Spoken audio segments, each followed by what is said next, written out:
Okay, it's recording.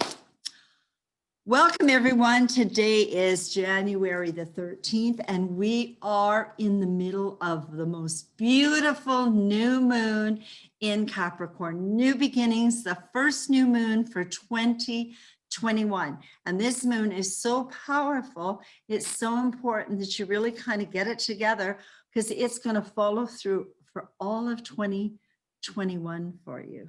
Okay, very powerful. And I'm so excited today. I have this incredibly magical person who's going to, he's going to tell us all about himself. And then we're going to talk about what he does. Now, it's beautiful. I'm very blessed because the way my energy is, I draw people from all over the world. We come together, what I call, Brandon, through the ethers. Okay. 100%. So Brandon, you go ahead.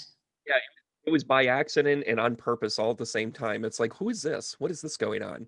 And it's funny, your energy resembles a teacher of mine that I had over the years. And she was the one that pulled me aside and said, you got to clean this up. Is that she said? Yeah, she's like, you're really good, but you got to clean this up.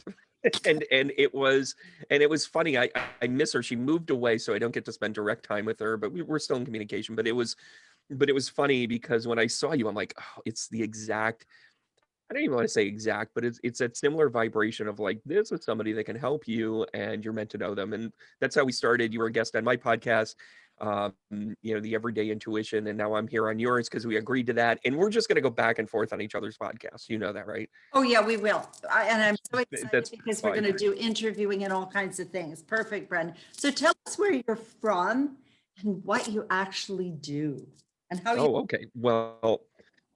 Well, this is, and again, the very long story short, I started out as a zygote and then I grew from there. A zygote. By the way, I'm a comedian at heart. Oh. So I was born a Navy brat in Norfolk, Virginia. And that actually, that didn't stem. A lot of people hear that and they're like, oh, military kid or whatever. It wasn't really significant with how I lived, but it became significant later on for me. And I'll explain it a little bit more as I go along. My mother was from upstate New York. That's where they came back up to. That's where I am today. That's where I have my connection with my dad, and his family are from Minnesota. Joined the Navy, ended up in Norfolk, and then eventually actually ended up in Rhode Island, where he met my mother. And then they ended up in Norfolk with that. And over the years, I am a conscious medium, and that is something that I have kind of worked with over the years. I did the psychic medium thing, which people are like, okay, well, what's the difference? Right. Well, the conscious medium, I feel like now that as I've developed, I'm much more connected with the, going into the 5D, touching the 7D, being able to kind of work with that energy is really, really important. And it doesn't, but I still think that I have a profound responsibility to be practical and not necessarily all esoteric, which is why I still I teach intuitive development. I teach conscious living with a NICU nurse that has really seen what consciousness looks like. I'm also a Reiki master teacher. I teach mediumship classes. I do a lot of things with that. In the 9 to 5 of my daily work, I will do everything from work with the police on a missing or at-risk youth case. I will lecture at Ivy League colleges. I will, do 15 readings a week, or whatever this is. So it's whatever that bag of where this work leads you to is what I do today. And the reason, and I think the most compelling thing about getting to know somebody, I went through all of this work kind of in that self-discovery. I mean, I walked into the mediumship part of this thinking I'm a little crazy. I really did. I mean, I went into it a little bit more like, as in, I don't want to say I was a pure skeptic, but I definitely was like, I gotta proof this out. I approach it more like a scientist would, to either prove it in or prove it out. And more often than not, it was spot on for me. Through the source of my discovery, one of the things that I realized, and I got on a chat group for CE5, which is alien connection. It's more of light being connection. Dr. Stephen Greer started it decades ago. about connection with, it's part of the Disclosure Project and whatnot. And it was just sheer curiosity that I got onto that. Well, they did a roll call. And, sometimes they do that on Facebook pages or internet groups, and they'll be like, hey, where are you from? And people started saying, oh, I'm from here, but I was born here. There were a large number of us that were from different parts of the country, but we were born in Norfolk. Oh, And really? that start to ask the question. I'm like, so where were you born in Norfolk? I was at the naval base. Well, what, and again, this is an incredibly long story and I'm condensing it down. By the end of kind of all the fact finding that I did with just that group, I realized that 7 of us were, 7 out of the 10 people that said it were working mediums. Really? Yeah. Oh, it gets better. Um, I had this story, and a lot of people didn't necessarily think that it was, my mom, I love her to death, but sometimes it was too much of one thing or not enough of another. It was either all in or all out. And she's still with us, and I know she watches everything I do. I love you, Mom. Um, in her story over the years, I had to kind of proof this out. Well, I went missing for a couple of days in the hospital, and they told my mom it was because of postpartum. Who goes missing in a hospital? Um, then I when I just got compared that children. story to, well, then when I compared all of the other, stories, they all had something similar, where they told the mom they had postpartum and they couldn't be with the child for like 2 days. And it's, I don't know if there's something attached to that, but it's certainly one of those fun anomalies. Like if you're ever going to do if you're going to do the barroom trivia about Brandon, slip that one in because it's kind of a fun one. And for me in the course of development, I was a corporate guy, went to college, actually went to too many colleges, but that's, I don't know if that's this podcast. Um, but I went to several schools and it was really just trying to find myself. I got into the recruiting world and I was doing recruiting and placements and that sort of thing. I did that for over 15 years, but it was really kind of a playground for me to read people, quite frankly. um, all along the lines, I had someone pull me aside and say, you really have this gift, you need to work with it. And I started taking classes from a local medium who is still active today. She's really a solid medium. She taught me what I needed to know, but I wanted a community. And she worked on her own stuff because I think it was more of like, this is in the mid 2000s, so like, 2005, 2006, 2007.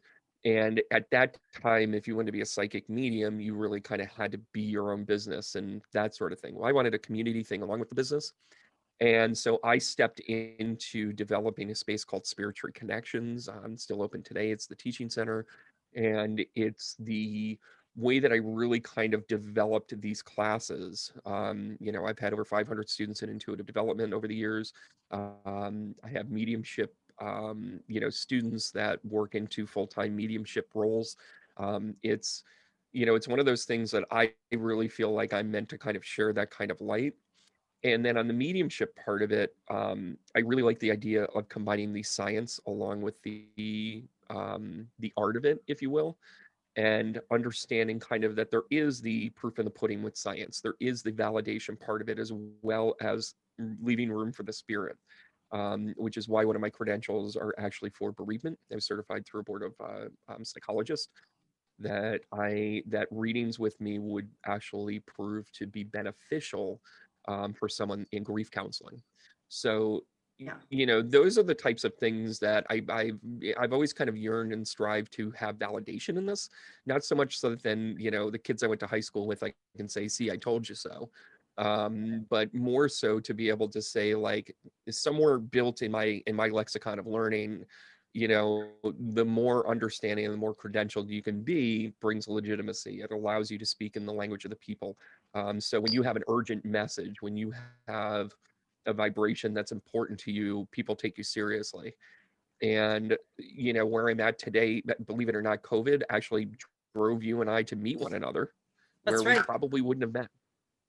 So I look at the doors actually really being opened. I was actually working about a year and a half ago.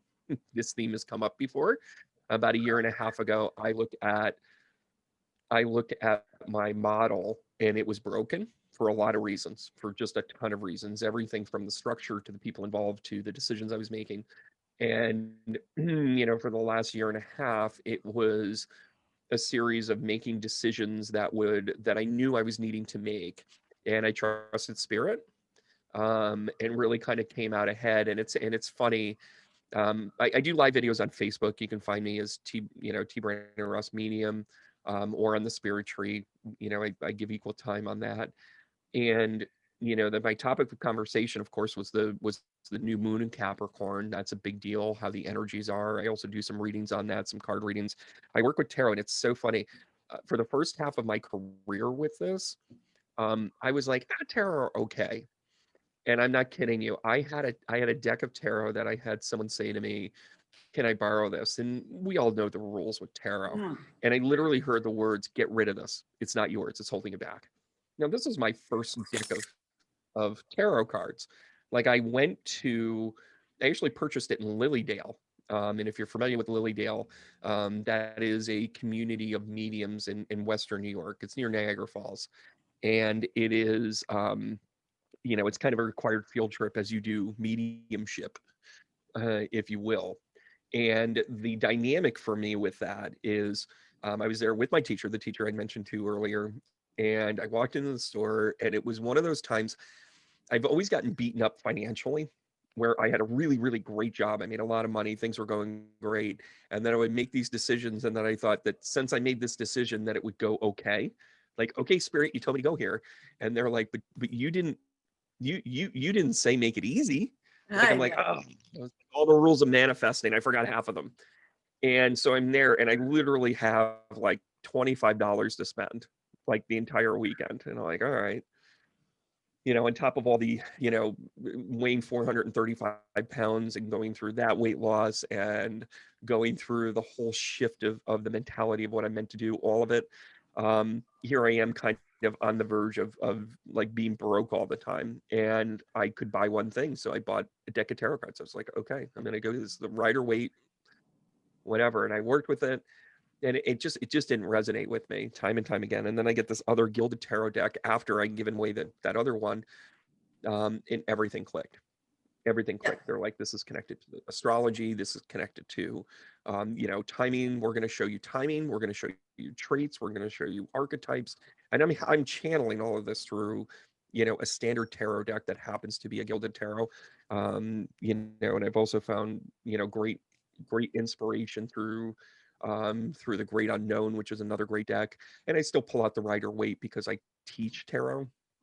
I actually do an art and science class that is going to be coming up with a good friend of mine, Mike Rossi, who is someone who delivers the crux of the tarot. He develops the science part of it, and then I take it into the art part of it, how the astrology plays into it, what the card meanings do. I'm telling you, there is a reason that we've met. I have your chart in front of me. Okay. And Oh my gosh, be kind. Well, no, but the most interesting thing is since I met you, I started doing the channeling. I mean, I get downloads all the time, but I'm talking to That's fantastic. Well, I'm talking to a client, and we're talking about something about how it's always private, and all of a sudden I said, but I'm being told, do you have somebody on the other side? And it was clear as anything. Like I get goosebumps right now. And it was just there. It was just really free. It was just really, really easy. And I'm looking right now, and you said something about your weight. You said something about your validation. It's like, oh my God, you have a North Node in Capricorn, the 5th house. I am a Capricorn with the 6th. I mean, it all plays out. Our nodal houses are opposite of each other. That's where we work. I heard that's a good thing. Oh, it's a great thing is if you can understand it. That's the challenge with the relationships, Brendan, is they can't. And that's what I'm going to bring up. This is the first time I've never started because, of course, those who know me know how excited I get because I'm so intense about this is Game Changer. I'm Sandra Alexei, and this is a new model of relationships. And it was written, I started it 8 or 9 years ago, but it's the basis of the new model of Aquarian relationships.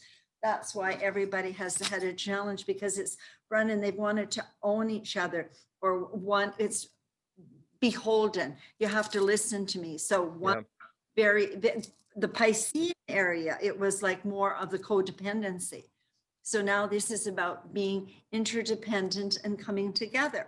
And so you can't be a parasite and you can't be a host. You can't be an energy vampire. Okay, and take. And the most fascinating thing was Dr. Christine Northrup. I've been listening to her on Facebook. Oh, sure. And she talks about energy vampires, and I put that in the book. It was just a knowing for me. So this is fantastic. But I need to tell you right now, Spirit is just saying to me, it's because of the self-discovery, and you were brought to this. You like this, you like trees, that is your weight issue, and that is your value and money. And right now we have Uranus sitting in Taurus, and I'm going to be doing a session today because it's all about value and worth and money and shift. So that's that's brilliant. And it's funny, through that self-discovery, I found astrology. I mean, I always appreciated astrology. I always paid attention to it. And I think I did what most people did for a long time. I got the overgeneral trait archetype of a Pisces, of an Aries, of a, and I would just let that stick. And then people would say, yeah, but I'm reading this chart, and you know what? I don't really have half of these traits, not when it comes to money, not when it comes to whatever. So I started to dig a little bit deeper, and then I'm like, ooh, house placement. Oh, oppositions. Like that's when I started going, oh, here you go. And it's funny, I did a chart yesterday, for someone who we met by accident. We've got a professional level thing going on as well as this. And they were just like, I've been looking for somebody I can trust with this. And when I designed it, when I pulled out the chart and we went over kind of the year transit, look in terms of like, hey, here's your high points, here's your challenges, here's what you got going on. It's not meant to be a predictive index as much as it's meant to be an energetic boost, or, are you going to be introspective? Are you going to be, external, that sort of thing. So it's not telling you how do you live your life, it's how you plan your life. And through the course of that, the thing that came up for her a lot was how much all of the other relationships that she had, she gave herself away. It was letting them kind of, take it. And it clear as a bell in her chart. Like, this is a year she figured it the frig out. And I said, it started on December 21st. It started on the solstice, the winter solstice, when that conjunction came in Aquarius, like kicked open the door and was like, we go big or go home. And I've often wondered, and I know that the other key one was at 4 AD, and maybe this, was that when we stepped into the age of Pisces at 4 AD? I'm not sure. And I know I'm putting you on the spot with that. I'm kind of curious with, the other high points of the Jupiter Saturn, construct. Oh, the Jupiter Saturn conjunction. Well, what happened on January 20 or January 11th and 12th of 2020 was our big one. Or when you're talking the 4th, as soon as you said the 4th, April is the 4th month. The April 4th is when COVID was announced. That was a huge thing that was happening. So I look at, different. Maybe I cut out there, but I was saying 4 AD. In other words, it's known, the Jupiter Saturn is known as the Christmas star. Because it appeared at about the time of Christ's birth, and I'm wondering if that was the age of Pisces, if we stepped into the age of Pisces. And when you line it up, there's a lot of exact science in astrology. The one that kind of misses is that it's kind of the interpretive of, where you can say, okay, we're really exact with this. Your Mars is in Aries right now. You can say those things, right? And then we have to kind of explain the anomaly of things like retrogrades or shadow periods and that sort of thing. And that's where the skeptics can like eat you alive, because you're like, I'm just going to make up this extra rule, and it's energy. So energy isn't limited to an exact science per se, but it's exact because it has, just like gravity. It's like, show me you have gravity. You can't show me that you have gravity. You know, You can it's, show me the presence of gravity. you know, You can show evidence. but you can't explain it. It's interesting because I'm a member of ISAR and I've trained with Mhm. 4 different teachers over 50 years. Now there's a lady that's why I work a lot with the nodes. Okay. She just looks at the Mhm. Noel Terrell, who is a very famous astrologer, a writer, and that I Yeah, met him in Denver when I did some of my exams. And he said, sure. he can look at a chart like this, man. He can take the chart and in 10 minutes, he can tell you who you are because he can synthesize it. Everybody has their way. And I had 4 different teachers and each one said to me, you know, we'd like to see you in years to come, how you synthesize it. Cause I work a lot with the transpersonal and I want to interview other astrologers. People go, well, why would you? Like that's your competition. I would absolutely not. That's my community. That's my community. And we learn from each Mhm. other. So the interesting thing is right now, we're working with a lot of Aquarian energy, okay? And Yeah. Saturn is in Aquarius, okay? And Aquarius is ruled by what? Uranus. I love Uranus, okay? But guess what? Saturn is also the ancient ruler of Aquarius. And somebody will say, that's wrong, you can't use it. Well, you know what? If it's wrong for you, fine. It doesn't matter to me. I Right. see the relevance Right. in it when I look at it, okay? And the I big I think it's a is discovery of self.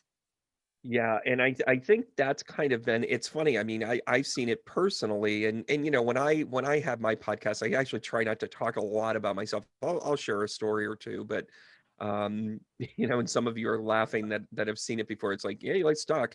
Um, but it's also a you know, for me to talk about this is in like, you know, the struggles that I have felt. I mean, we're not immune to it. That's my message No. here. Like even when you start to do the work, you're like, oh, that's why you need to have a high emotional IQ. That's why you need to, you know, never get concrete into one particular thing too far. Have principles, have directions, have a compass, but know that it may change directions at any time. And I always say this, I reserve the right to change. I reserve the right to make a decision in the moment with the information that I have. And that's a beautiful mantra because you are able to allow for me it allows me to say I can accept what you're saying, Sandra. I can accept a new astrology reading. I can Yes. accept a new mediumship component because I have students, you know, I have a lot of students where I'll just get a message and they'll be like, hey, I just had this thing and I think it applies to you, whatever it is. And I kind of assimilate it and I say, okay, thank you. You know, I don't get I think everybody's been you know, pleasantly optimistic in this world, but not always. And you know, how much do you put strive in it? And you have to just incorporate it and incorporate it to what your role is with that person. And maybe you're supposed to teach them with it, with not necessarily having the correct delivery or whatever. But I think now when you talk about the realism of this, and for me, you know, I've been on this roller coaster ride. I identified it didn't work. I identified I wasn't living authentically. I was realizing I wasn't, you know, I was promoting things. I mean, in 2019, if you asked me in the middle of 2019 where this was going, I would have said, um, I'm going to have a TV show because it was in production. I'm going to have a tour. I'm going to have the book, which by the way is still sitting on the shelf. That I just handed it off to an editor to get moving on it, and I'm like, okay, this is the time. So, you know, this new age is also allowing me to say, you got to clean up this stuff. You got great ideas. You got to follow through with them. And so I'm living that. So when we say that as astrologers, you also have to live it. And then, you know, but in 2019, I thought I kind of had the world by the tail. And then I got sick. I got sick. I'm a Pisces, so my feet are like a mess all the time. And I did have some mechanical issues with the toes, you know, and how they walk and blah blah blah. All this other, I do this, and those of you that know me, they're like, yeah, he's kind of at 10 and 2 all the time. Um, but it's more about being, you know, all of those things led to a point where I had an infection. I wasn't feeling well, and I felt like I'd been thrown to the wolves for a lot of different things. People were taking advantage of me. People were not respecting my boundaries. People were um, you know, and it was because I felt obligated. It's because I felt like the host parasite thing was strong for me back then. Thank you. Yes, it was. And it was you not having the personal boundaries. And the whole thing is, I just want to say is it's like you dishonored yourself, they dishonored you, and you dishonored them. Because the bottom line, Yep, it was equal give and take right across the board. we're not a victim. Okay. And the day that we can say that, it's like I am, and that's the Aquarian. I am personally responsible for myself. I am to be self-sufficient. And everybody figures, well, you got the Aquarius that, oh my God, I'm just going to be taken care of. I'm going to sit around and smoke a little dope. And what is that? The age of Aquarius. I still haven't. I'm 47 years old and I still haven't. True story, Sandra. You know, I can't lie to you, right? No, I never know. even touched the stuff. I had hair down to my ass. I was in bands. I was, you know, the opening act of, you know, there you go. And it's like, I had so much, you know, so much rock star around me, you know, and I never touched the stuff. I've, you know, and it's funny. I can't wait. Now I feel like I can do it. Now that I feel like I'm old enough. Yeah, but guess what? You have a Leo rising. So you're going to be out there whether you like it or not. That's the whole thing. But the whole thing with the Aquarian energy is they figure it's all there. No, no, no. Bottom line is Aquarian energy is very impersonal. It's not like Pisces, oh, I feel sorry for you. That's Pisces, I feel sorry for you. This is Aquarian energy. Mm-hmm. Excuse me? Really? So you see the difference in tone. Okay. And so that's why you had to realize last year and come into your power. It was, and it's coming back into our power. And we do that. It's just a minute. This is Aquarian. I am totally responsible for myself. I am self-sufficient. I am going to find my gift because I'm a very unique soul and I am going to share my gift with the world. And this hierarchy bullshit that we're working with right now, that I look up to, I don't look to anybody. The only person I look up to is my divine, your source. This is the most beautiful time for you. Okay, it is for everybody. If they can just release a lot of the stuff. Okay. And I think that's what that we can do. And I want to be a part of your group. And I want to bring, I think I'm doing a spiritual astrologer on Thursday, and I'm going to do another spiritual lady that's in Texas. It's like, I want to pull everybody together and say, you know what, but before they get through me, I have to make sure that they have integrity. That's my job. That's totally my job. Okay. With my moon. Thank you for giving me some validation, because even in my own, when I was like, okay, I've got to go through this, I have to tell you, since I went through that shift, the people that I kept very few people. Thank you. And it's funny to say it like that. You know, I have, and it was mutual in a lot of ways. But some people said, I don't want to be around this. And they pulled up whatever BS, you know, rumor issue it was or whatever. And that was their thing. And then on the other side of it, it was some people, I looked at it and I said, I can't do this. Like whatever this relationship is, it doesn't work for me. Take care. See you later. Bye. And now I have really found, and it's funny, you know, we're just outside of New Year's here. And I always go through the self-assessment, like who's in my life, you know, not that I rank them, you know, it's not really a ranking, but it's more of a, this is what I have to work on with this person. This is what I have to address with this person. This is where I want to see this go. This is my hope with this person. And as I go through each one of those, I have really found that for me, everything from the string with each one of the persons that I'm involved with, from the editor of my book to the person that I work with on my websites, to this stuff really does matter. You know, to the people I teach classes with, to the people that I connect with, you know, even my clients have moved up in this emotional IQ, where it's about working with your own presence. It's about working with your own stuff. And listen, we all have stuff happen to us. We all get angry. How do you handle anger? How do you handle adversity? Well, if you're going to run out and you know, and again, here in the US, we're in this beautiful mix of I told you it wasn't real. And it's real consequence all at the same time. And we're looking at this, and we're, my Facebook, feed, I rarely talk about politics. I rarely talk about the players, but I talk about the politics, the energy of it. In other words, the idea that we're divided and we're meant to make a decision between two crappy choices means that we don't have a choice, and we're actually self-reliable. I mean, on my Facebook Live last night, I actually talked about how the sooner you actually realize that this is actually about whether or not you can become self-reliant is 100% what's That's going it. on. That's the bottom line. And the bottom line is We don't have leadership. no, but we have to be our own leader. That's what we have to be. That's where we've come. That's what we're saying. This all started playing out in 2007. And it's really interesting. Yeah, That's the Bernie Madoff. And then all of a sudden, Bernie Madoff's wife and him and them have been talking. To me, people are saying this is the worst. I'm saying this is the best thing that could ever happen, because you got to wake up.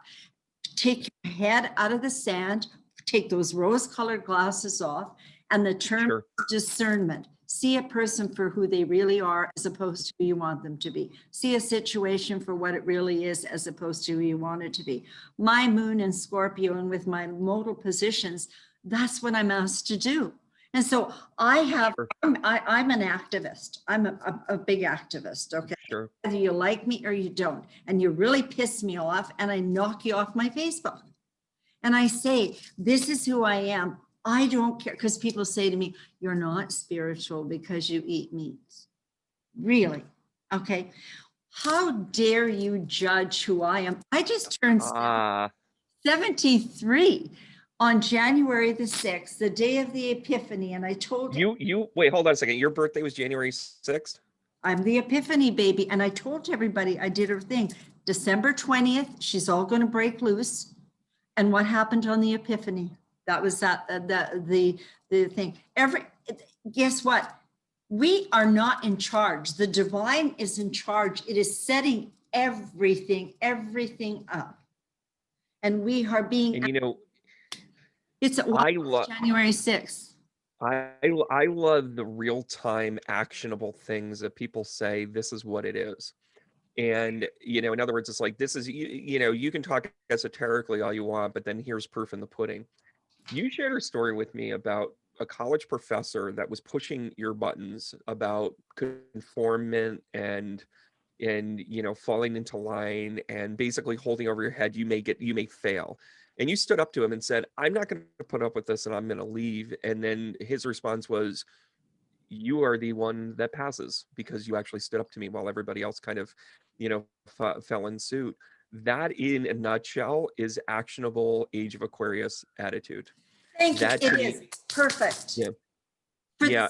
I have used that. We can't be indoctrinated. We're being indoctrinated. And I'm not going to go into the different areas of indoctrination. And I just say, I'm not going to argue about it. This is just the way it is. And I always say, let's just play it out. Some of the things that you and I have had, I have not had. I am blessed. To be honest with you, I would never change lives with anyone. Okay. I've had a near-death experience, life experience, the same thing. And I love it. And we're still learning all the time. And we're here to assist others. I learn every day, even from my clients. But just as you had to cut the cord. Too many people were taking, and I just did a session for another medium here maybe a year ago. And I said to her, what are you doing? These people are draining you. They're sucking every ounce out of you. And for what? They just keep coming back. They want a fix. It's not about having a fix. It's not they were looking to be fixed. They were looking to have that codependency. You do this stuff, we'll be great together. Like, we can do great things. And it's like, no. This is mine. This is yours. And in an overarching kind of concept and all of that, being a Pisces, being a Catholic, being, having all of these things in my upbringing, I was by design having the intrinsic thing of like, I'm supposed to help people. Well, looking at it that way, you look at why people burn out. I mean, I actually pay close attention to the lives of mediums as I walked into it from like a career perspective. Mediums have a tendency of burning out. they have a tendency of, you know, having a facade. They have a tendency of doing that. So at first, when I first started like making poor decisions with that, I was like, well, I'm in the club now. And you know, right? Like, as in, like, when in Rome, it's like, well, it's part of the career path, this really crappy decision. But I didn't have to make it, but I made it nonetheless. And then I had to clean it up. And then when I stood up to it and I took personal responsibility on it, I got hammered. I got absolutely hammered. It was, you know, look at how many people you're hurting with this and how, but you guys are losing myself. I'm preaching to you, be your own identity, be your own person, find other teachers, grow with this. And then when I said, I'm not growing here and I need to change my potted plant, you would have thought I told them that, you know, the Yankees don't play in New York anymore, which, by the way, is a local reference. Right. But you know what's so fascinating?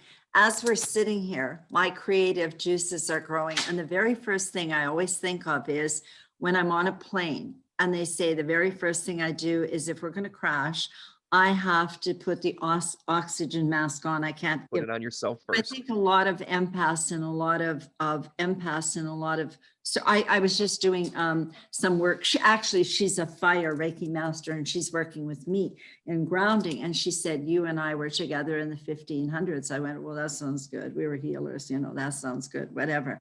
Okay. Right now, what we're doing is we're talking and I'm seeing a class that you can teach that I know a lot of people would probably go to, is that how do we as empaths and how do we have the strength to say no? No is a sentence. That was a big thing for me, huge thing for me with one of my dear friends. It was like, and I wasn't even the one, I was telling this person that, and he had to go to another psychic and I wouldn't go and sit with him. Okay. I said, no, that's a personal thing. That's not you. Okay. He come back and he was just godsmacked. I said, what is it? And he goes, no is a sentence. Wow.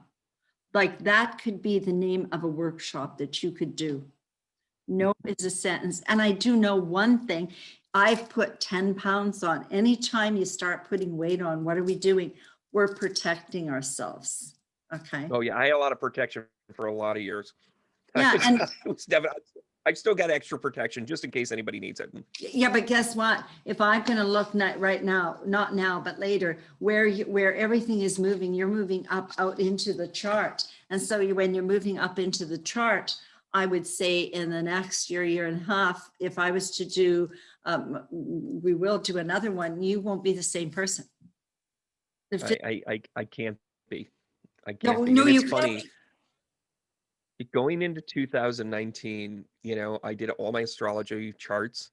I did my consultations. I even did Chinese astrology. I mean, I picked it apart. I'm like, this is my year. And they even said, this is your year of incredible growth. Well, I thought that meant a TV show. Right. You're not ready. You're not ready yet, but you will have one. Let me tell you, you will. But guess what? 2021 is the year of the 5. 2020 was a master number 22. And guess what it was? Is like, boom, we're going to go down. We're going to look at your foundation. I'm going to crack that foundation any way I can so that when we move into 2021, wow, I got it. Yeah. Now I can work the change. And it's funny. It's, you know, the cool part about this is that, you know, we've got camaraderie, you and I, and we still both have a natural curiosity to have connection, and we, you know, get our own readings, and we do, you know, you still connect with people and you're like, okay, I'm interested in hearing that. I'm interested in incorporating what you're saying, your chart, whatever, into this. And the dynamic is, though, is that I have found value in both sides of it. You know, I think a lot of people, and what I've learned out of this is, like, when I'm delivering a chart and I'm like, hey, here's what you've got coming energetically. And some people are like scared ridiculous. I mean, I you know, I had somebody that I connected with who, I did a chart for them. They were doing the same thing. They went to a couple of different astrologers and they said, yeah, they told me this specific date was going to be horrible. Do you see anything like that? And I said, why the frig would anybody ever deliver a horrible thing to you? Maybe it ends up being the best thing ever. That's right. You know, like they got to get their filter in check. Right. What I do know is I'm working on right now, because I got up at 3 o'clock in the morning. It's like, okay, Sandra, there's 3 big hits coming: Saturn and Uranus, February, June, Mm-hmm. December, a week before, a week after. That doesn't mean it's going to be bad. I just need to say, No. look at that particular time, okay, at whatever's happening in your life. No, And, it's perfect. and yeah, and I think things like, you know, Mercury retrogrades get a really bad rap. You know, I know. like it's so like, oh, you know, oh, it's Mercury retrograde. And listen, I am the guy that's had his printer like, you know, totally go sideways as I'm printing out a class as people are showing up. Like I've had that happen. Trust me, I've cussed Mercury quite enough. Right. But it doesn't mean that it's a bad thing. It actually allows you to review and make sure that you're crossing T's and dotting I's, and make sure that, you know, I can't have that printer go to hell in a handbasket. So I'm going to make sure I got the printer cartridges on time. I mean, and sometimes it's the small stuff or the big stuff or whatever the case may be. But to me, when people react to astrology, they looking for the bad. And I think that's what I'm trying to say here. You're Interesting. finding that people have a tendency of like, oh, give me the bad stuff. Do I have demons around me? Do I have, listen, I don't deal, that's Ghostbuster stuff. I don't deal with, you know, oh, I have a malevolent thing in my house. You may, you know, but the first thing I'm going to say is check yourself. Why'd you attract them? Even if we get them out, you're just going to attract another one if you didn't make the change. And then people go, well, that sounds like a lot of work. And then I'm like, well, yeah, it is. And I think when I deliver, I'm delivering the positive, but not with rose-colored glasses. You Right. know, it's, you know, and that's kind of the art of what this work is to me, where we're meant to uplift each other. We're meant to do that. And trust me, we've all done stuff we're not happy about, you know, That's what we and learned. it's how we learn. And it's also, sometimes when we make mistakes, we give opportunities, and we give the opportunity to forgive. We give the Yeah. opportunity to grow. We get the opportunity to learn what we would do if we were in that other spot. Like your friend and the knows a sentence. That was a huge moment. In tarot cards, you call that the Tower card, you know, where it's like it comes in as quick and sudden change, or quick and sudden epiphany, quicker sudden realization. Um, and when, you know, even when you pull out the death card, I you know, good friend of mine, that like when we pull out tarot cards, she's like, the Tower and the death card are my favorite, because that means something's changing, Well, and something's getting revealed, something's moving forward. I think the Tower card is the Capricorn, if I'm not right. I used to do them years ago. Oh, 100%. And the Hermit card is a Virgo card, which is Virgo. healing. Okay. And Yeah, so it's the line is I think that we try to put our own energetic perception on something. And I say a penny yeah. has a head and it has a tail. Okay. And Hmm. it's just like we have masculine and feminine. And so it's like trying to find the balance. And okay, even with this, I just got the picture now. So we have our astrology chart. It goes around, it's 12. There's 12 houses, okay? And I always Sure. say there's a 13th. The 13th is where I synthesize all the 12 and I come out between 1 and 12 and I come out with alchemy and magic. Okay. And guess what? The 12-step program is one of the best programs out there for people, and it's 12 steps. And then I had a friend that went through it and I was actually very supportive. Okay. But imagine, then they said the 13th step is something called resilience. Okay. So there's always beautiful, beautiful stuff out there. And there's always, and right now there's everybody's open to so much. They want to lock themselves in. This is what I heard in yogins. It's like, guess what? All this stuff is happening and whatever, and all our debts are going to be paid and we're going to be free. And the aliens are going to come down and they're going to help us. And I go, really? No, no, no, no. You need to help yourself. And so anybody that did go out and tap up their credit cards right to the thinking that somebody was going to take care of them are going to be in trouble. Anyone that said, oh, of course, there's aliens and there's different people around, there always is. but they're not going to do the work for you. It's like you got to learn to walk. That's the biggest thing. And I think as an astrologer, that's all we can do. And I know one of my, because I've done this a lot, and one of my fellows put, buyer beware. He said, unless you're prepared to hit the truth, I'm not going to sugarcoat anything. I can't do it, because you know what? I would get nailed. If I do something out of integrity, I will suffer the consequences. That's karma. And I say, usually at the end of every reading or whatever, look in the mirror. What did I do today? Did I put something into society, or was I there to take? Was I trying to control? And that's why for me, this industry, and I'm calling it an industry because I've been a teacher, I've been a spa consultant, I have other books. It's an industry. Well, it is. It is. And so it's like any industry, there can be a con artist. That's just the way it is. And I don't want to be part of any of that. I want to be as clear as I can to be able to assist. And again, it's not all about me.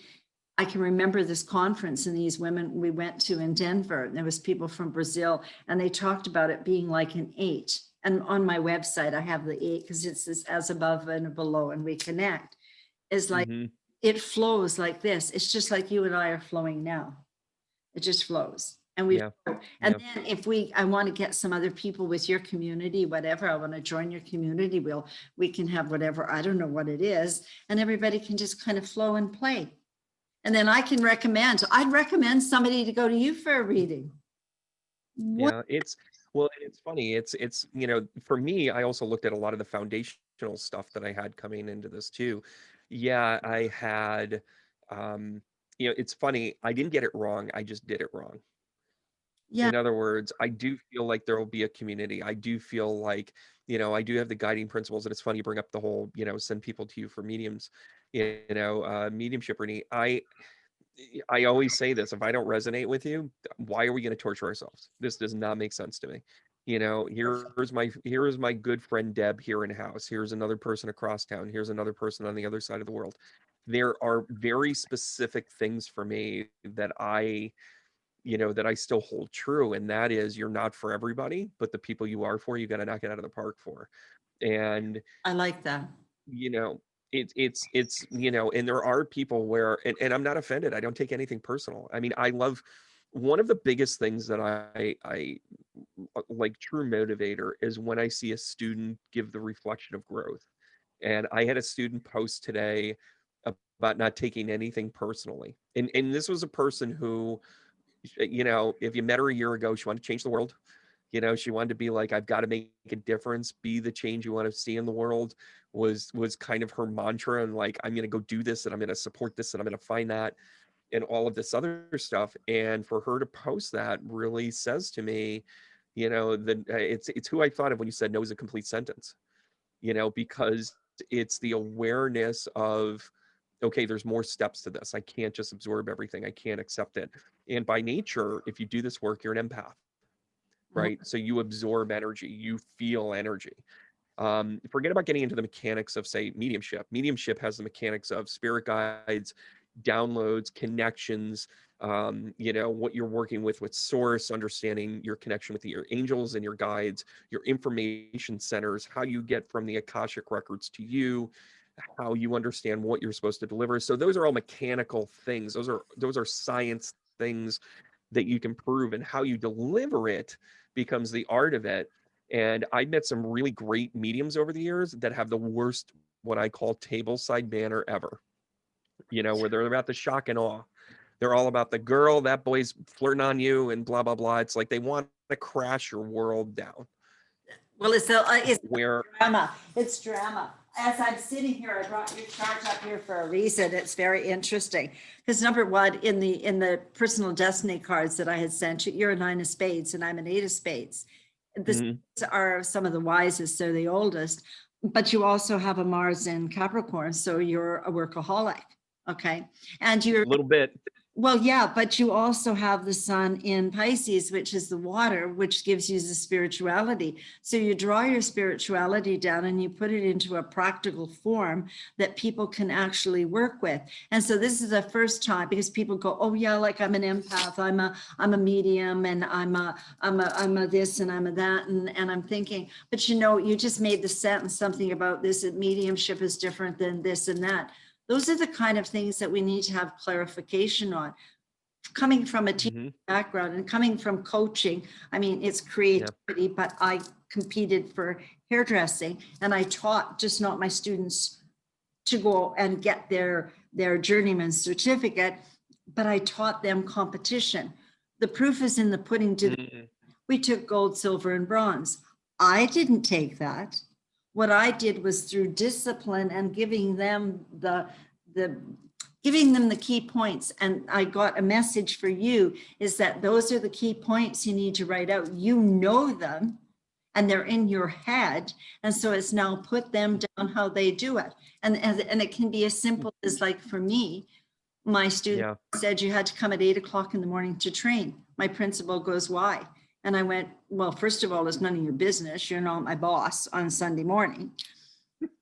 Number two, Do you like walk around with two middle fingers up all the time, or just when somebody would oh no, like? I've worked Yeah. in five of the biggest school boards, and they said that my outrageous disruptions, and they wanted, all the principals wanted me on all the committees because I would be Of honest. course. That's all it is. Of course. But, and I said, you know what?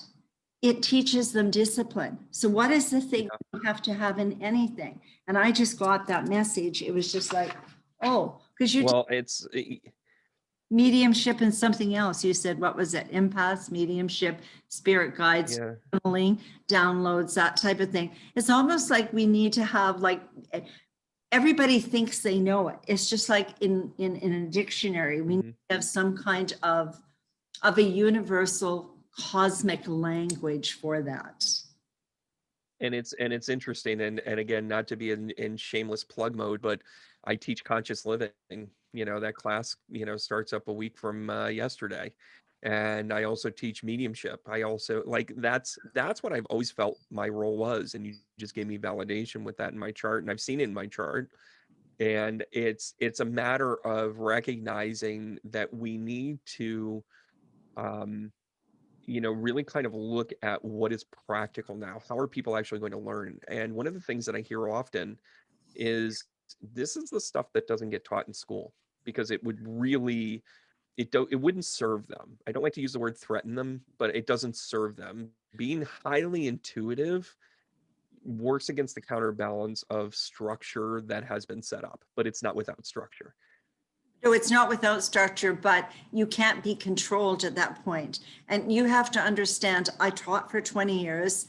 I went to Yeah. university. I was a rebel. As far as I'm concerned, one of the big challenges we have right now is the intellectuals feel that they're better than the essential workers or any tradespeople. All my life, I heard somebody say to me, as I'm a teacher, oh, I wanted to be a hairdresser, but my parents felt it was beneath me. I went, excuse me. Mhm. Okay, and those are the things And that I, we're fighting.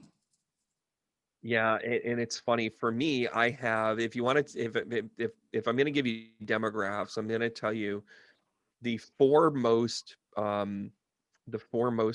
population that take classes with me, or that work within what I do, um, have what I call the blue light. When I see a person's aura and I see a blue light, that is an indicator of one of the healing modalities that we are given an opportunity to do the work every day. That's a teacher, that's a counselor, that's a nurse, a doctor, and a hairdresser, quite frankly. Because hairdressers become the confessional. Once upon a time, they might have been a barkeep, but that kind of, spirits and spirits don't really go together.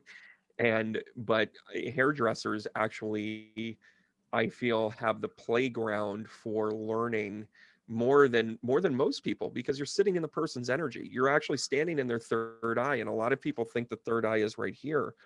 But when you look at the antenna of the eye of Ra, it's actually in the back of the head. It's that node right in the back of your head, where that is where the ganglia comes, and it's a direct into the penile, and it's actually behind your head. So they're standing behind you, cutting your hair, sitting in your third eye. Of course, they're going to be able to give you good advice. And what they touch, but you know, one of the interesting things about the hairdresser is that, and I always taught them, and I loved my work as a hairstylist. I owned my businesses, was listening. And I've spoken at so many grads, and I used to say, you know what? It's like you're here for spiritual nourishment and to prune them. Sometimes you get a cactus, sometimes you get a rose, sometimes you get whatever, and it's there, and listen to them. You got 2 ears, listen to them. Okay, because most people are never listened to. Okay, and I know, I can't remember his name. He's a big, anyway, he had, I think I told you this story where he came and he had somebody come to him. She couldn't find a date. He told her to go on a Friday night and ask somebody to dance. And she went to her hair. She comes back to him and he said, did you ask? She said, no, I went to my hairdresser. And she said, are you crazy? He actually went around to all the hairdressings and watched the people. He said, your hairdresser is your counselor. If they would say, my daughter said I have to have a history, absolutely not. Here's a card, you go and see another doctor. And this is the power in being the empath and the intuitive. And as far as I'm 100%. We've been put down, we've allowed, I'm not going to go there, I'm no victim. We have allowed ourselves to be put down. And you know what? We all have a light. We all have our beautiful, beautiful divine spark, and everybody has a gift. And I mean, even a kid that is a special needs kid, they have a light and they share and they teach. Yeah, you know, it's funny. I had, and this is something else, you know, personal into this. I'm an adoptive foster parent, so I'm actually a parent teacher trainer as well. And one of the things that you come across are children with special needs on a regular basis in foster care. The families are overwhelmed. You know, you may be what is known as respite, which helps them. You know, you may take them for a weekend or whatever the case may be. Well, you know, I had worked with one family, and although they weren't placed with us, it was more about helping the family find their resources and all that other good stuff. But the child themselves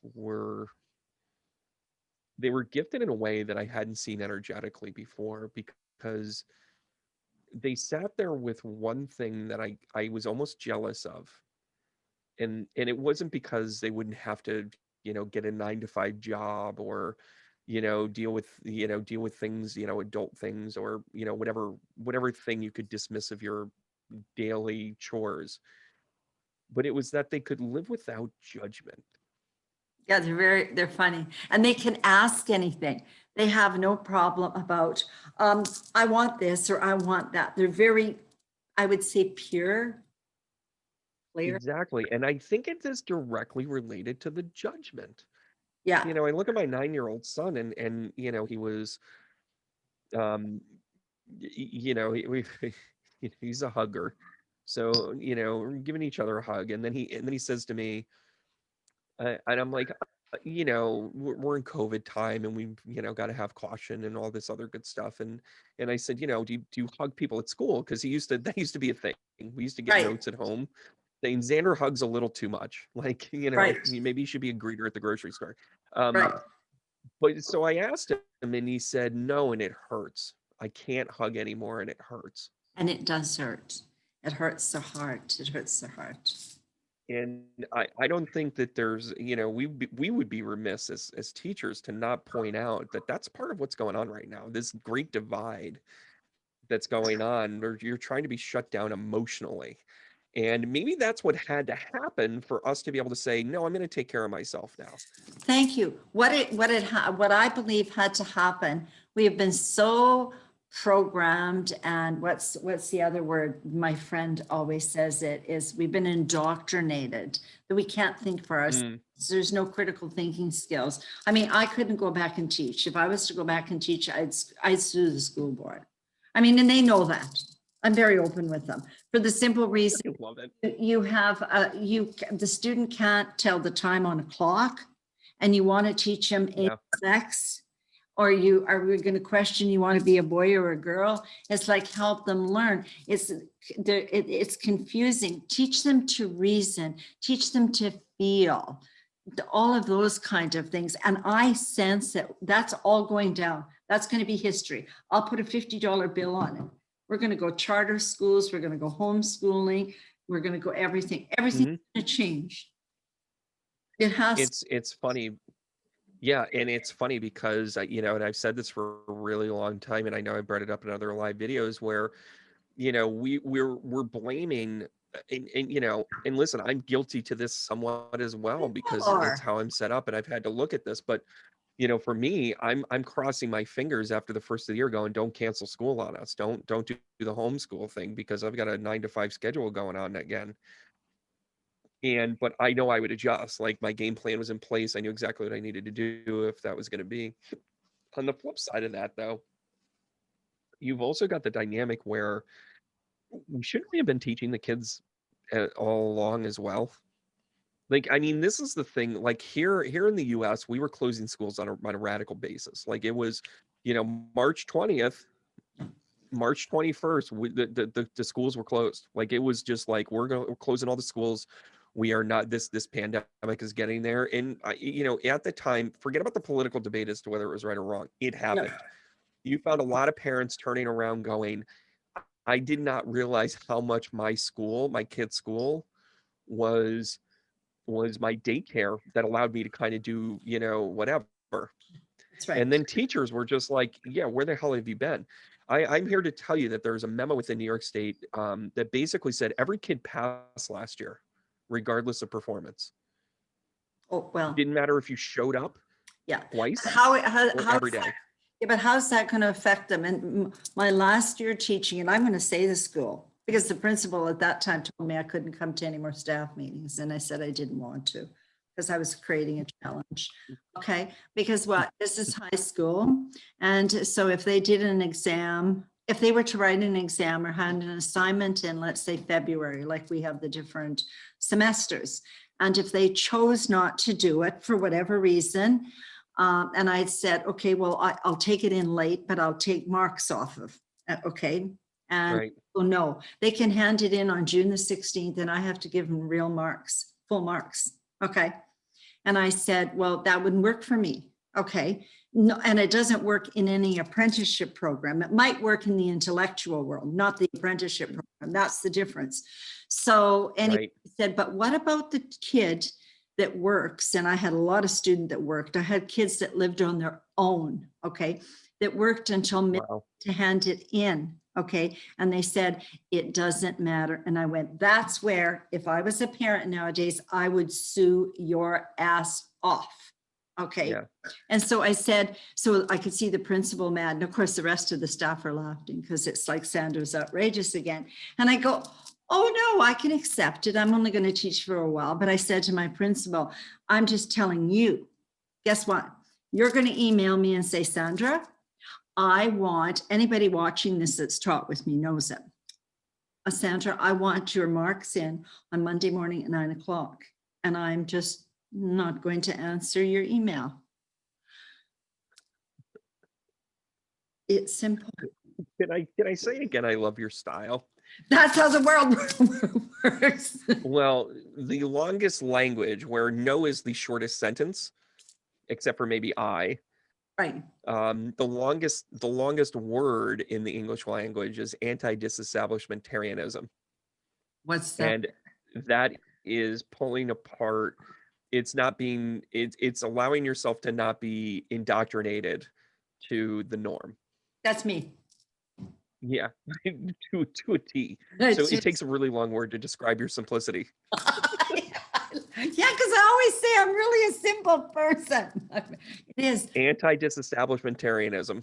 Yeah, it is the act of, and it can be in anything from civil unrest to organizational defiance to oppression, you know, or it doesn't have to necessarily be oppression. It could be, you know, you could also do it and say, well, you know, this is a good thing overall, but I'm gonna stand up to this. And, you know, you've got a lot of disenfranchised people in the world right now because the biggest thing that's going on, we were so worried, you know, the alien community was so worried that what would happen if we found out that they were real? Like let's just still go back 30, 40 years and pretend they're little green men in a ship. Right. If we went back to that and they came down and they showed themselves, first of all, they'd turn around and they'd look and they'd be like, this is a bus station in Beirut. Like they would just be like, there's nothing left. I'm out of Yeah, it'd be like, yeah, no, let's go check out that. Let's go check out Jupiter. I hear there's like a red storm going that's calmer than this. But the dynamic is that there was always the talk of social and political impact to that knowledge. Now we have the social and political, impact, and I'm going to talk U.S. here. I know you're Canadian, but the U.S. I said they're not coming through the door. You're not going to get the help. That government that you feel protected by all of these years doesn't exist. You just stepped on the gas when you needed the most, and nothing happened. Self-reliance is the only way.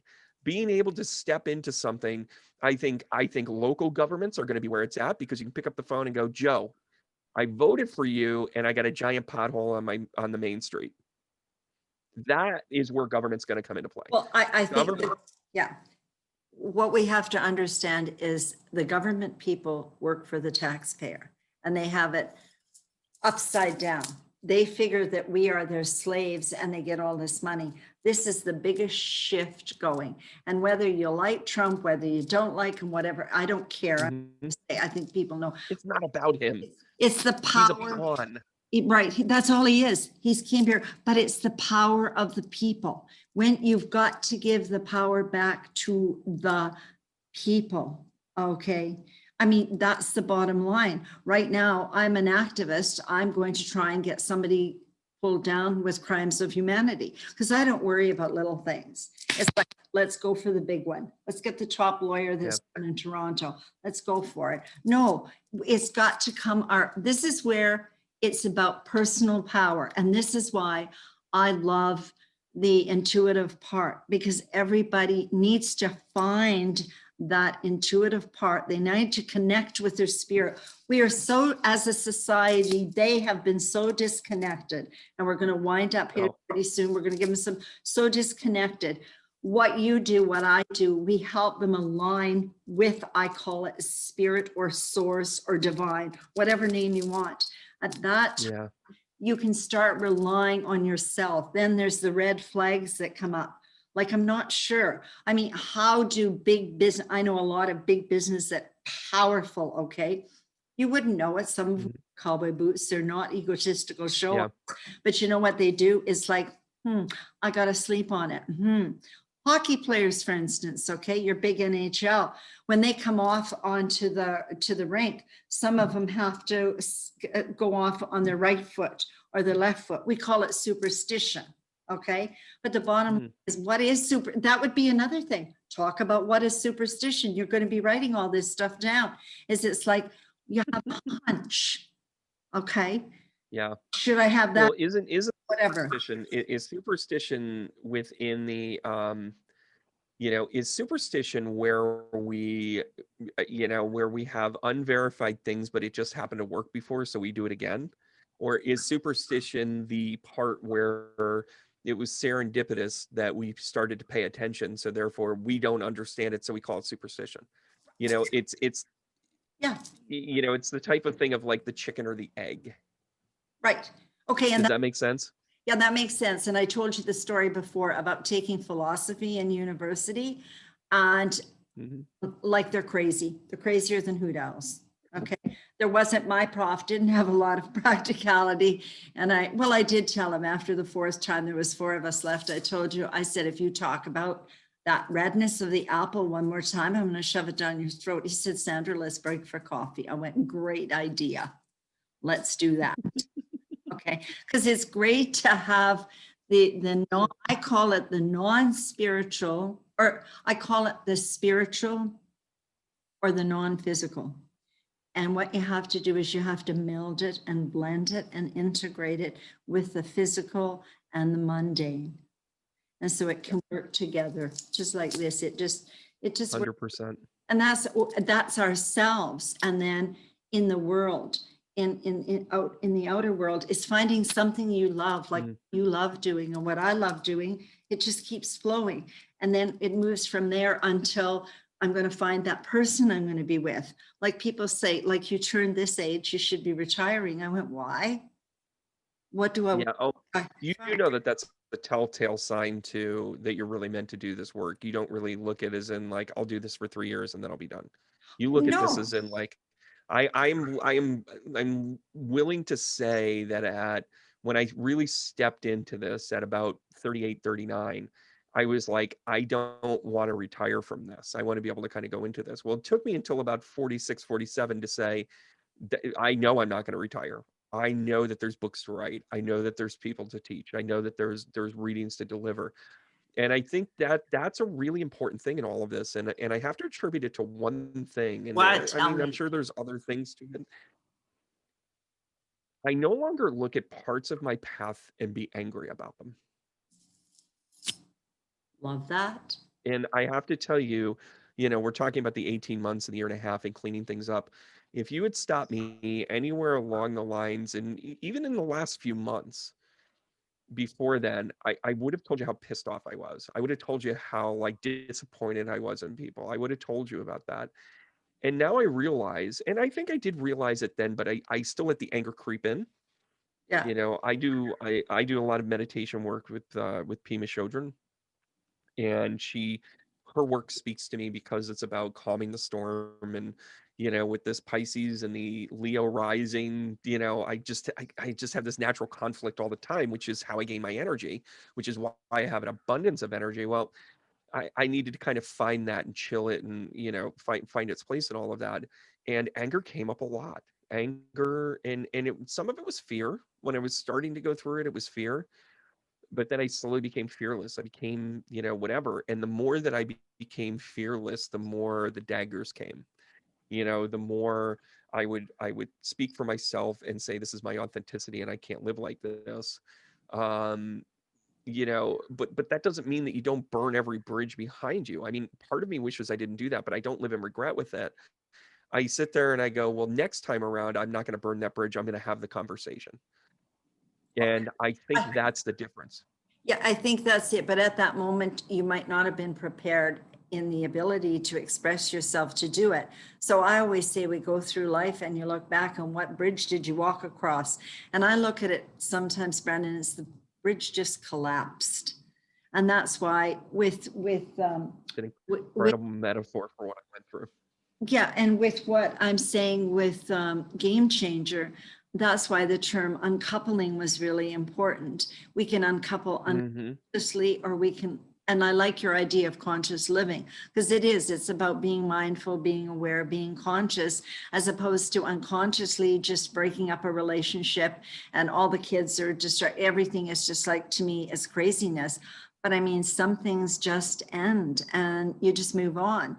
It's like some people get so locked into university. We have people that are just students. They don't want to get a job. They're locked into that. They just want to keep going to school. I'm getting my 5th degree. Yeah. Yeah. So it's just like that. And so what I do want to think is, I think people have a good feeling about who you are and what you do. Yeah. And so what we want to do is what we're going to do. I love that word that you said. I can't remember what it was, anti-establishment or whatever. We are putting Anti-disestablishmentarianism. well, yeah, I can't. Well, it is the longest non-hyphenated word. I think it's non-hyphenated. I'm pretty sure. Okay, I think it stands as. You can send it to me on Facebook, but I want to I will. Everybody for taking the time. And Brandon, I want you to tell them, but we're going to put it in the hashtags, how they can contact you. And you and I are going to be doing this probably maybe on a monthly basis. We'll see how it works for you. Yeah, I really like the whole home and home thing, because I like that we talk a little bit about astrology, the awareness, and I actually think our we talk about the industry with this. I think most people that are going to see this through are going to be teachers. Exactly. Teachers of this work. Yeah. And so, and I think that's. but Yeah, I think that's always been where our ballywick is, and teaching people what we know, and from mistakes that we made, and conscious awareness, and so forth and so on. It's like conscious living. I teach that with Beth Segnali, who was a NICU nurse for 30 years and just knew what to do and how to do it and where to do it and why, and never really understood it. And now she teaches people like, this is what I had to pay attention to. This is part of her consciousness, and it's I like to pair with people that really kind of understand that. And I think also too, the helpful part of this is to recognize you feel very, very alone at times when you teach this work. right now, what is You hold this? yourself in this you hold yourself in this judgment paradigm where it's like, did I do that the right way? Did it good enough? Do I, You I'm know, hanging my sign and I'm teaching a class. How many people do I have in my class? There's still metrics here that we feel guilty about. okay, But I think it's that's right. Yeah, important, yeah, that's good. I mean, it's for me, it's about delivering authentically, on a regular basis. And this kind of primer reminder, I think, is a really good thing for people. And I Right. know you're totally getting a download. So, I know I'm getting this download because I'm seeing all these things. I'm actually seeing them. It's just like the bottom line is this is really good because people think that they have to have so many people in their classes. They have to have so many this, and how am I going to get all my things on YouTube, and how am I going to do this, and how am I going to do that? You know what I think? It's just like being comfortable in who you are. And that's the process of self-discovery, is let's be comfortable. Let's really embrace who we are, okay? And embrace that we are going to change as we go. And I just need to let everybody know, it doesn't matter if you want to change or not, because the universe, you might resist and it's just going to give you a few 2x4s and put you on your knees, and you're going to start changing and you're going to start flowing. And it's just about flowing. And so that's part of it. And another thing I think that's important is that it's like, yeah, we have to start feeling comfortable. I know it's like, oh my God, I got to do this. I got to do this. It's going to, and I found as I just kind of let it flow, it became easier. Okay. Not easier, yeah, that was more magnetic would be the word. It's like a magnetism again. yeah. For me, it's always an H. It flows back and forth. So now I want everybody to know Isn't that energy? that's it. That's it. Isn't that energy? That's all we are is energy. And, people will say to me, I mean, where I taught, he went, you know what? I was in my 60s then. And he said, you have more energy than everybody in the school. And it was just like, I say, I run my energy. It just runs, it just flows. But I also know there's times, and it was times when I gave it away. And that was my choice. Yeah. I gave it away. I didn't understand. I didn't have the personal boundaries. Well, guess what? You learn through that, but this is what you can teach. So Brandon has something called conscious living, and Mhm. do you do courses on that? Or is that, Yep, absolutely. That is now the next one is going to start in late spring, so probably May. For that one, if you go to spiritreeconnections.com, that actually has all the classes on it. The YouTube channel is Conscious Medium T. Brandon Russ, and that's been expanding quite a bit. And of course, on Facebook is Spirit Tree as well as Medium Brandon Russ. If you type in Brandon Russ Medium, all of the stuff comes up. And it's we'll even post a link below with yeah, with some of these. I'll send you a quick hit list on this. And I'm going to be launching a Patreon, which will be a multiple week discussion kind of thing, with doing readings, with doing astrology forecasting, with doing all sorts of fun stuff, all the things that like my student group gets, when they start taking, intuitive development. And intuitive development is a great class for that person that's got a lot of tools, but they haven't made heads and tails of it yet. Conscious living is kind of like a 300 level course. Like you've got to be in it for a while. You have to start pulling apart the parts. I mean, maybe that will change over time and we'll have to accelerate that, but there's that. And then of course the mediumship, mentorship programs that I run, those I have kind of on a rolling cycle pretty continuously. I have pretty consistent classes with that. My requirement for that is, quite frankly, if I don't know you, I'm going to have a 10-minute conversation with you, and I'm going to let Spirit tell me whether or not you're in. Don't take it personally. I may give you a different direction and say, hey, maybe you should take intuitive development first and, build yourself up. But most times I find that by the time somebody reaches out to a teacher, the clock has begun with what you're supposed to show them. So it's usually not, I can't work with you. It's usually, I think I need to show you this before I can show you that. And it's Right. not it's not a, hey, I need you to take all of my classes. It's more of, this is where you're at. And it would not be good for either one of us if I gave you, if you got too much information beforehand. It's kind of like winning lottery. We think that when we live, here in the United States, the lottery is a thing. Like, it's a thing. So in Canada, You have set up monthly payments to go into lottery pools to try and win it. what? Like, you can have money taken out of your paycheck and put into a lottery fund Oh my God. that have numbers drawn in that. Oh, Sandra, it's such a racket. Well, it It's is, such a but that's racket. just it. It is a racket. But when I also think is people say, well, I want to start here.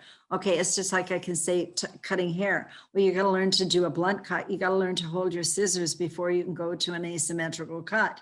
It's just like mathematics. We have to go and we have to learn our addition and whatever. And so you're never going to jump through it because you never have the foundation that you need to get. So it's not going to synthesize. Okay. And of course, the typical Capricorn for me, because I'm a business and I like business and I've done a lot, even in the States with a lot of spa people. I've had to say, I've flown down and I went, she said, I paid so much money for this business plan. I went, we'll put it over there in the garbage and let's go see your, Do you have any matches with that? yeah. Do you have any matches with them? Exactly. And the architect, and she said, I spent 10,000. I said, well, call him over because this is crazy. How can you do a business plan when we haven't identified all of the different equipment we need and whatever? It's just like, I'm very practical. There's a very creative side to me, but a very practical. So what I want to know, Brandon, is anybody that's listening, if you're interested, I think I would really recommend that you take some of Brandon's courses. You know what I'm like. To me, I really believe in you. And so it's like, okay. So thank you, Sandra. I appreciate your friendship and all of this. And yeah. And so, and I think we set the primer early that we would be each other's teacher. And I think when you and I speak, this is what teachers sound like when they talk to one another. Right. And that's what it should. And I want them to know that hopefully they can contact you as to what the cost is. If you can take any credit card, or do you do PayPal? Yeah, everything's right there on the website. Everything's automated. Everything's good to go. I got the business side down, Leo rising. I got that part down. We're good. Oh, is that what Leo rising? Okay. I thought Capricorn too. Yeah, I'm pretty good with my business. Well, sure. Leos need to be the center of attention. I mean, let's but you know what the interesting thing is about Leos? A really strong Leo as my placement is because of what's happening in my 5th house. And I think I'm really good because of my nodal position in helping people shine their light. That's all I hang out with now. Yeah, and that's I like light shiners. I like light shiners. I'll send you a picture, and in the front of Spirit Tree, we have this bay window, and I'm like, wow, I really want to make a splash with this, and I want to make it look good. I have a lantern with a light in it. Oh, see, I like that. Is what my front window is. Right. And then I would suggest, because I don't do any of that for any of you, is just like, because you and I are going to trade, I'm going to do some work with you, and then you can do looking at auras. I find very fascinating. I've never been able to do that. Tells a lot about the color. I used to work with a woman years ago. And so Brandon does that. He does the astrology. He does mediumship. He does everything. So contact him, and we'll put everything in the sure thing. Underneath. And if you just want to use old-fashioned email, can you imagine that email is now the old way? It's Brandon@spirittreeconnections.com, Brandon@spirittreeconnections.com, 2 T's, 1 S at the end. And like I said, I'm a quick Google away. I come up on most searches right out of the gate. Brandon Russ Medium, it'll come up. But we're going to but thank you so much for having me. Down. Okay, and I'm going to just say thank you to everybody that was watching. I hope this was informative. I hope you had fun with us. because it's all about fun. It doesn't have to be heavy and whatever. And it might have piqued an interest, something that was said. And thank you so much, Byron. And now Brandon, now I'm going to find where I end it. No, I'm going to stop recording first.